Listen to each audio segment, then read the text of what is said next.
adventurers! Today I'm going to read Corduroy by Don Freeman to you. This is one of my favorite books, so I'm excited to read it. Corduroy is a bear who once lived in the toy department of a big store. Day after day he waited with all the other animals and dolls for somebody to come along and take him home.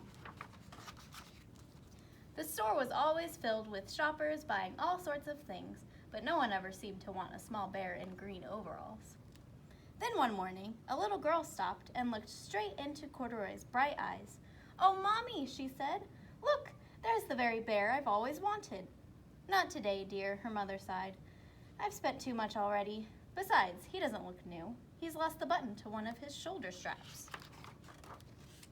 Corduroy watched them sadly as they walked away. "I didn't know I'd lost a button," he said to himself. "Tonight I'll go and see if I can find it." Late that evening, when all the shoppers had gone and the doors were shut and locked, Corduroy climbed carefully down from his shelf and began searching everywhere on the floor for his lost button. Suddenly, he felt the floor moving under him. Quite by accident, he had stepped onto an escalator, and up he went. Could this be a mountain? He wondered. I think I've always wanted to climb a mountain.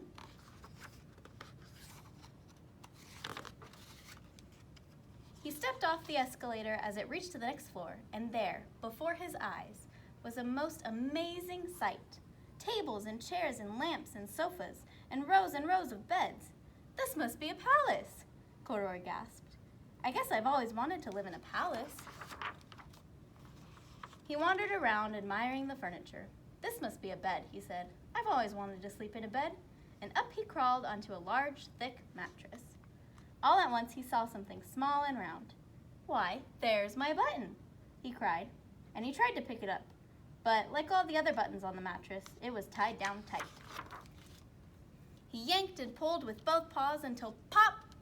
Off came the button, and off the mattress Corduroy toppled, bang, into a tall floor lamp. Over it fell with a crash.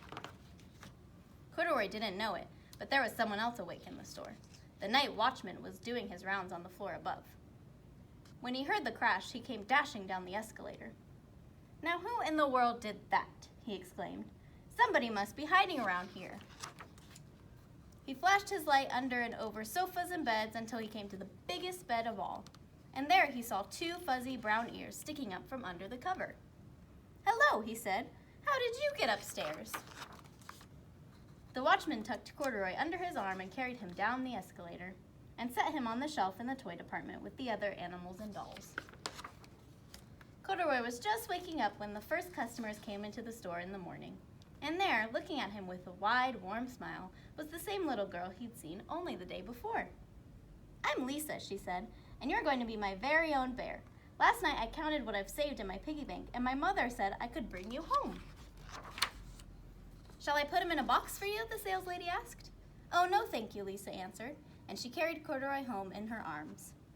She ran all the way up 4 flights of stairs, into her family's apartment, and straight to her own room. Corduroy blinked. There was a chair and a chest of drawers, and alongside a girl-sized bed stood a little bed just the right size for him. The room was small, nothing like that enormous palace in the department store. "This must be home," he said. "I know I've always wanted a home." Lisa sat down with Corduroy on her lap and began to sew a button on his overalls. "I like you the way you are," she said, "but you'll be more comfortable with your shoulder strap fastened." "You must be a friend," said Corduroy. "I've always wanted a friend." "Me too," said Lisa, and gave him a big hug.